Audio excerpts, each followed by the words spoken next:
Барлықтарыңызға сәлем, құрметті көрермендер. Таймгипер және қарсылас команда мен парламент командасының бірінші спикері Рахман Меруерт және екінші спикері Гүлжайт Жанабайқызы. Бүгінгі біздің берілген тақырып бұл палата мектептегі буллинг мәселесінің ең жақсы шешімін ұсынады.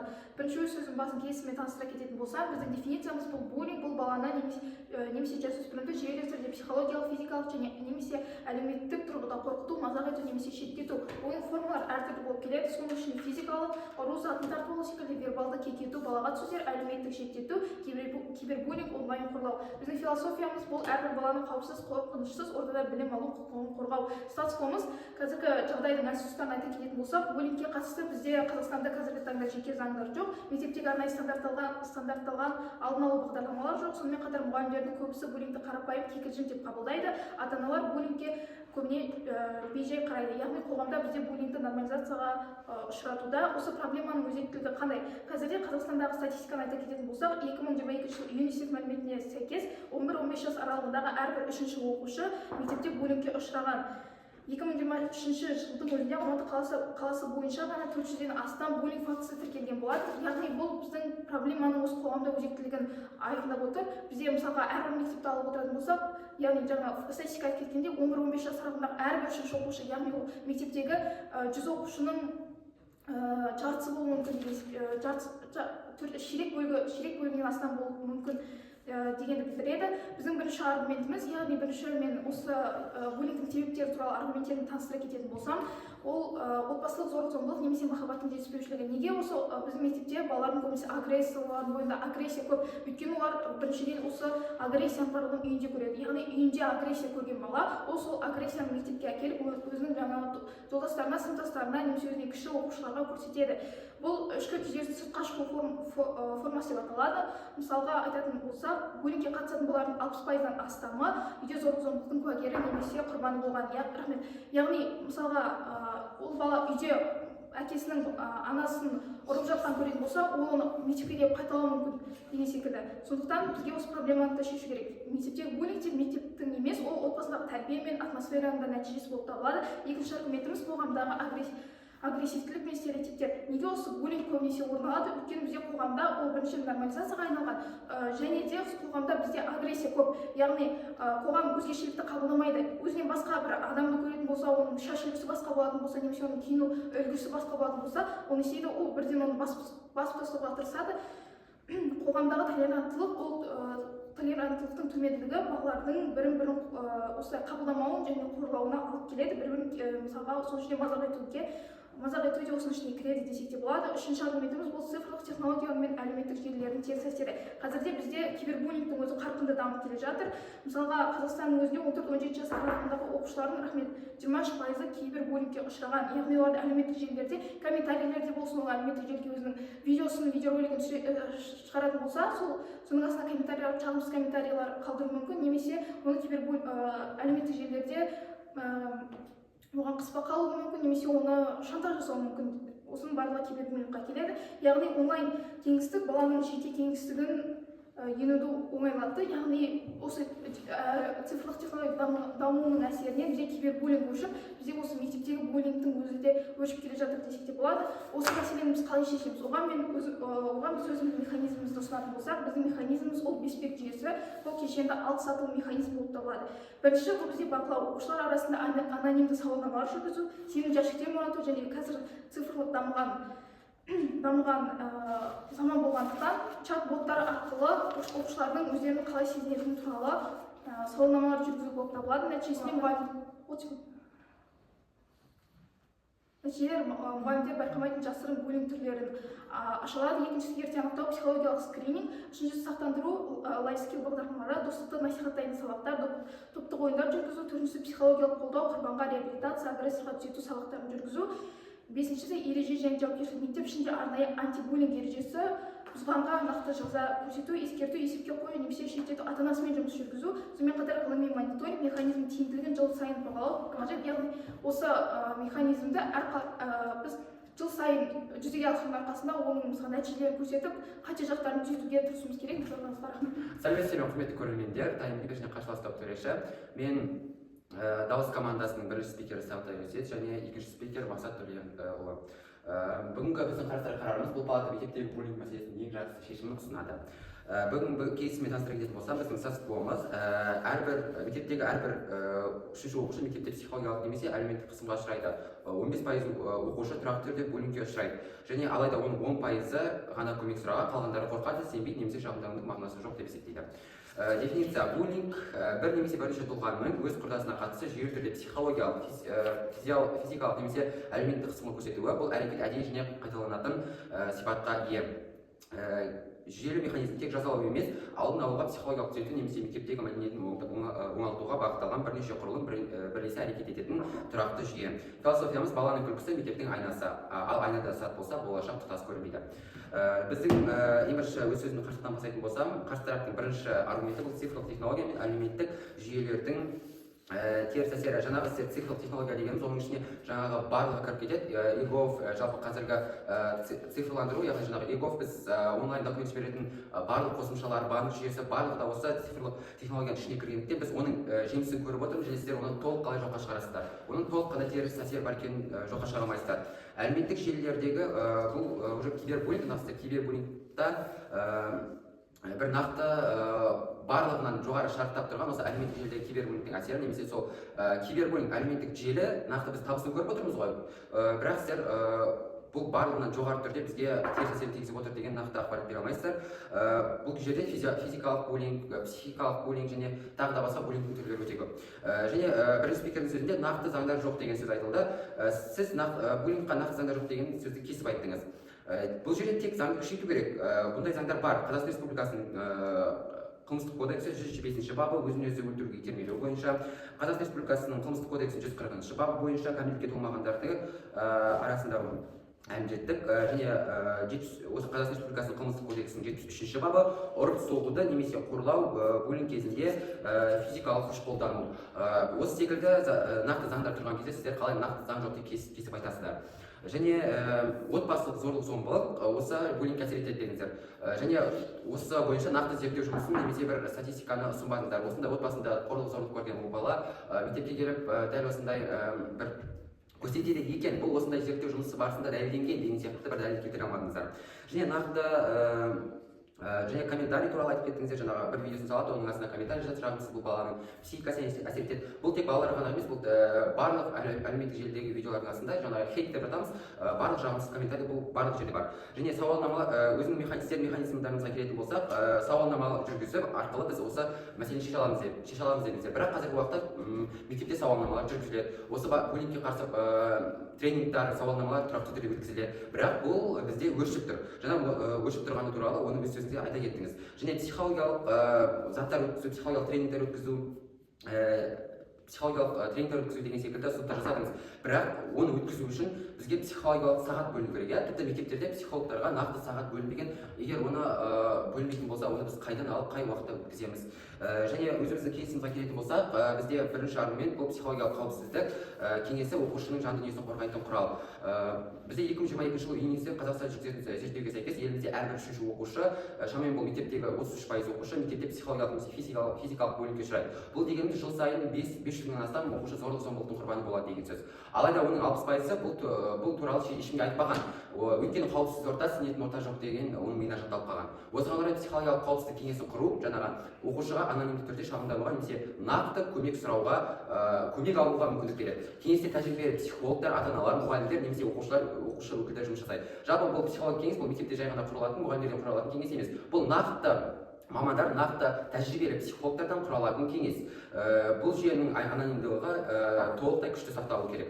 Және бұл оқушы үшін қорғаныс жүйесі болады. Екінші аргумент заңды жауапкершілік буллингке ойын ретінде қарауды тоқтату. Бүгінде көптеген оқушылар буллингті әзіл қалжың ретінде деп ойлайды, және бұл бір баса назар аударылатын мәселе емес ретінде қалды. Алайда бұл әзілдердің арты өзіне өзі қол жұмсау, үлкен зардаптарға әкеліп жатады. Мәселен 2023 жылы Павлодар облысында буллингке ұшыраған 12 жастағы оқушы өзіне суицид жасаған. Жалпы жақында ғана болған, осы 2025 жылдың наурыз-сәуір айларында болған жағдай. Бұл Семейдегі баланың буллингке ұшырауы, және оның арасында оларға өте қатты қысым көрсеткен, соның әсерінен балаға қатты психологиялық зардап әкелген.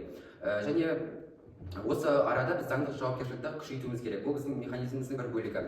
Осы мәселеде, семейдегі мәселеде 13 пен 16 жастағы екі қыз арнаулы мектепке жіберілген, 13 жастағы ұл бала да арнайы мектепке жіберілген, ал 3 баланың қалған жастары кішілігіне байланысты олар жай ғана тіркеуге алынған. Сонымен қатар 3 оқушының ата-ана құқығынан айырылу туралы ұсынылған, және сол жердегі мектеп басшыларына қатысты тәртіптік шаралар қабылданып, мектеп басшысы орнынан босатылған. Жалпы бұл шаралардың барлығы не үшін керек? Егер осыны шеше алмаса, бізде заңның әлсіздігі осы мәселенің өршуіне нақты себеп болып отыр.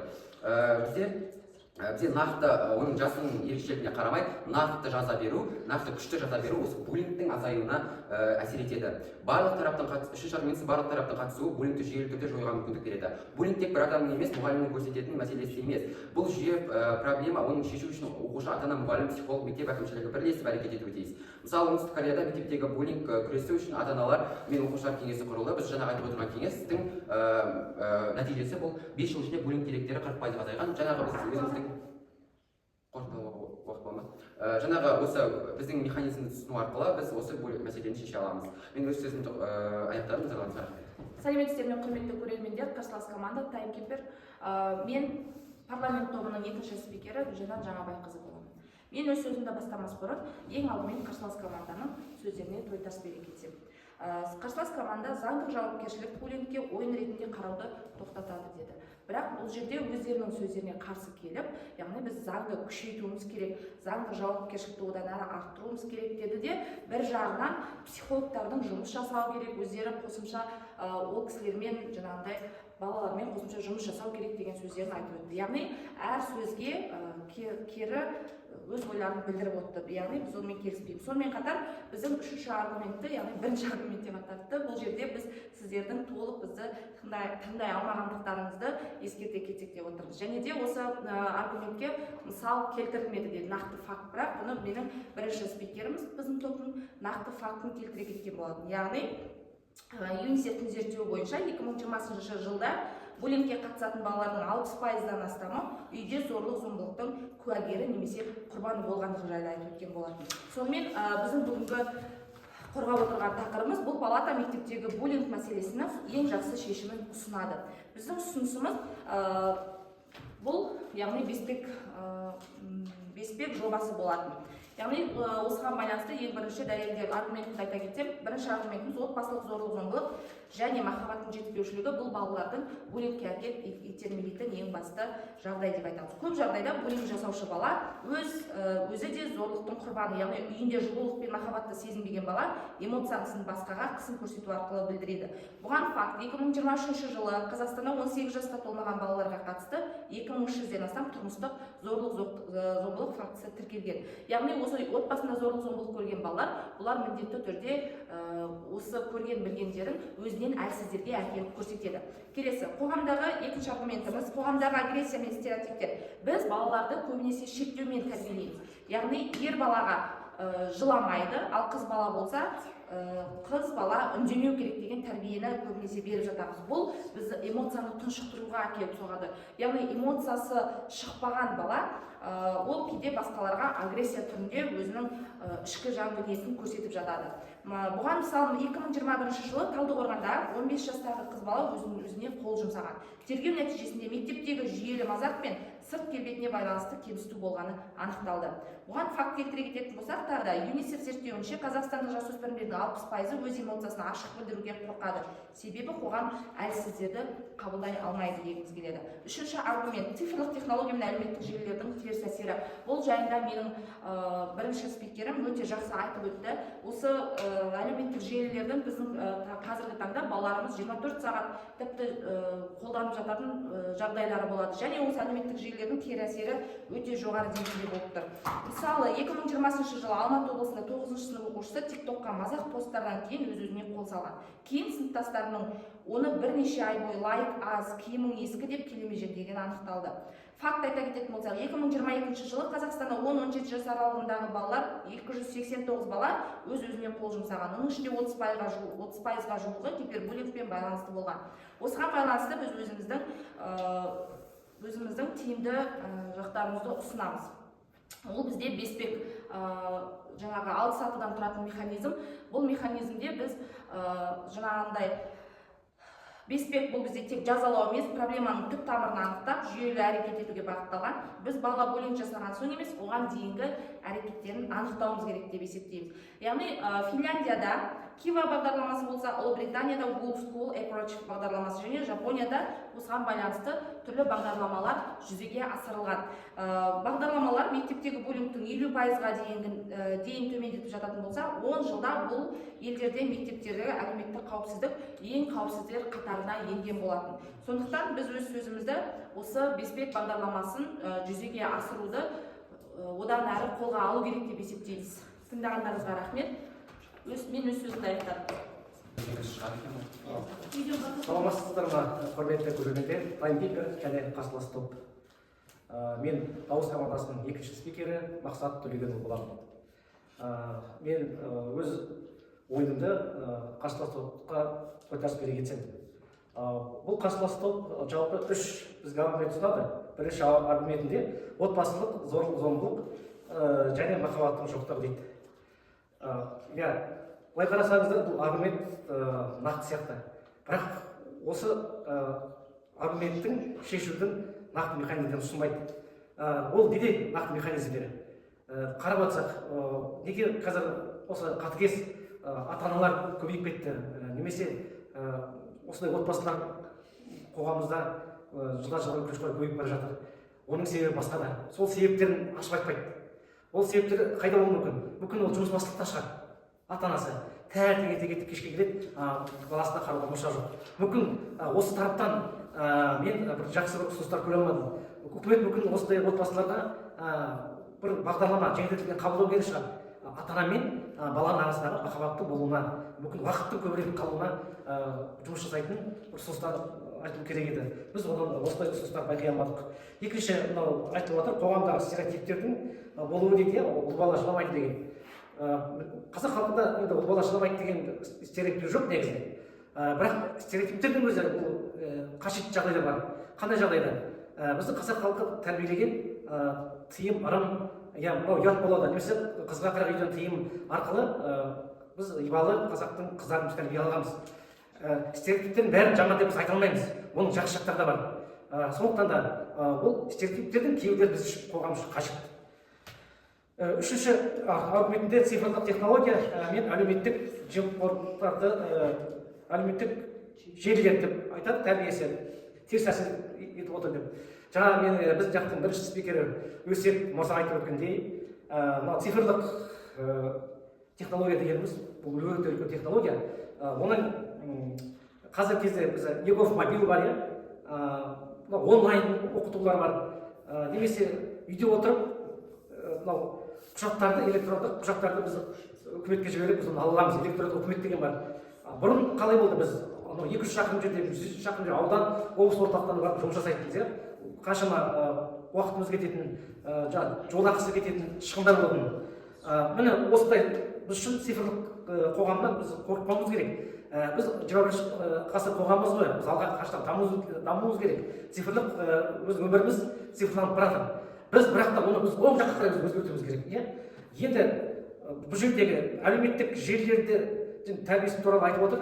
Әрине, әлеуметтік желілерде бір теріс жақтар бар. Бірақ та біз әлеуметтік желіден біз бас тарта алмаймыз. Қарсылас топтан мен көре алмай отырмын, әлеуметтік желілерді қалай оңтайландырып шешуге болатындығын айтады мәселені, бірақ оның шешу механизмдерін ұсынбайды. Енді өз механизмді айтатын болсам аргументтерімізге, бізде үш аргумент ұсынып отырмыз. Бірінші аргументіміз психологиялық қауіпсіздік кеңесі оқушының жан дүниесін қорғайтын нақты құрал деп. Әрине, бізде қарсылас топпен де бір ұқсас келіп отыр. Өйткені бұл ең оңтайлы шешім деп айтар едім. Жаңағы да қарсылас топ айтып кетті, жаңа Кива бағдарламасы туралы. Әрине, Кива бағдарламасы бұл өзекті бағдарламаның бірі. Бірақ та өздеріңіз атап өткендей, Кива бағдарламасының өзі ол 100% шеше алмайды. 100% шеше алмайды.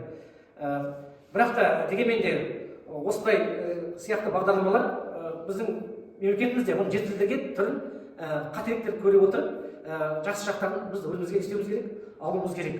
яғни осындай бір бағдарламалар бізге керек деп айтуға болады. Біз оны да жоққа шығара алмаймыз, өйткені біздің де бірінші аргументіміз осыған сәйкес келіп отыр. Жалпы бұл жерде жаңағы психологтар да, ата-ана да, оқушылар да жұмыс жасай алатын болды бұл жерде, иә, бағдарлама аясында. Екінші, біздің неміз заңдық жауапкершілікке, буллингке ойын ретінде қарауды тоқтатады дейді. Яғни сіздер жаңа айтасыздар, заң жоқ деп, иә, неге заң жоқ? Қазақстанның қылмыстық кодексінде буллингке қатысты бірнеше баптар қарастырылған. Мысалы, 131 бап қорғау, 7 бап денсаулыққа қасақана жеңіл зиян келтіру. Бірақ Қазақстанда мектептерде буллинг бойынша тіркелген құқық бұзушылықтың 85%-і тиісті заңдар бойынша нақты шара қолданылмай отырғандықтан. Заң жоқтығынан емес, заң жоқ дейсіздер ғой. Бірақ заң шара қолданылмағандықтан болып отырған деп біз осылай есептеп отырмыз. Мысалы, семейдегі жаңағы 7 баланы қорлаған оқиға, бұл заңдық жауапкершілік болмауының зардабы. Ондай оқиғаларды алдау үшін заңдардың мектепке деңгейінде жүйелі және ұдайы қолданылуы өте маңызды. Бізде заң бар, бірақ оның аясы жүзеге аспай отырғандықтан. Үшінші, біздің аргументіміз барлық тараптың қатысуы буллингке жүйесі түрде жоюға мүмкіндік береді. Енді, мысалы, ақш-тағы зерттеулер көрсеткендей, мектепте ата-аналар, мұғалімдер және психологтардан құралған жұмыс топтары, бұл жерде буллинг жаңағы оқиғаларын 60%-ға дейін азайтқанын көре алады. Яғни бізге де осындай барлық тараптардың қатысуы маңызды. Қазақстанда 2024 жылы өткізілген зерттеуге сәйкес буллингке ұшыраған балалардың 67%-і психологиялық күйзеліске түсіп, олардың 22%-і мектепке барудан бас тартады. Ендеше, осы біз дәлелдер арқылы мынадай механизм ұсынамыз. Бұл жерде 3 тағам болып, жаңағы психологтар, ата-ана, мектеп бар, осы 3 тараптан 3 тағам жұмыс жасаса, бұл алынбайтын қамал жоқ. Біз осындай буллингті істей аламыз, оны зардабын азайтып аламыз. Әрине, оны жою мүмкін емес 100%, бірақ азайтуға жұмыс жасай аламыз. Мен өз сөзімді аяқтадым. Тыңдағандарыңызға рахмет. Барлықтарыңызға тағы да сәлем. Мен сөзімді анализ жасай кетсем, жалпы қарсы тарап бізге не айтты? Психологиялық сауалнама алу, тренингтер өткізу және де жаңағы отбасылық жылудың болмауы деген сияқты бірнеше салдарын айтып отырып, сол салдарды осындай бір жеңіл түрмен шешуді ұсынды. Бірақ бұл толық осы мәселені шешуге өзінің септігін тигізе алмайды дейміз. Және біздің тарап не айтты? Біз нақты шешімдер ұсына алдық. Заң жүзінде шешу және кеңес құру арқылы шешу, және біздің құратын кеңесіміз бұл осы тікелей буллингқа анонимді түрде нақты көмек көрсете алады. Және біз әлсіз заңды күшейту арқылы да осы буллингті шеше аламыз. Біз осы екі механизм арқылы өзіміздің тақырыбымызды бекітіп, аргументтерімізге дәлел көрсете алдық. Және сіздер айтқан жүргізіліп жатқан сауалнамалар біз үшін өте бір жеңіл күнделікті қолданып жүрген шара болғандықтан бұл өзінің бір септігін тигізе алмайды. Және сіздер екінші спикер сөзінде, бұл бірінші спикердің сөзінде нақты дәлелдер жеткіліксіз болды. Ал менің екінші спикерім менің сөзімді дәлелдейтін бір нақты күшті статистика беру арқылы менің сөзімді және аргументтерімді бекітті. Мен өз сөзімді қорытындыладым. Назарларыңызға рахмет.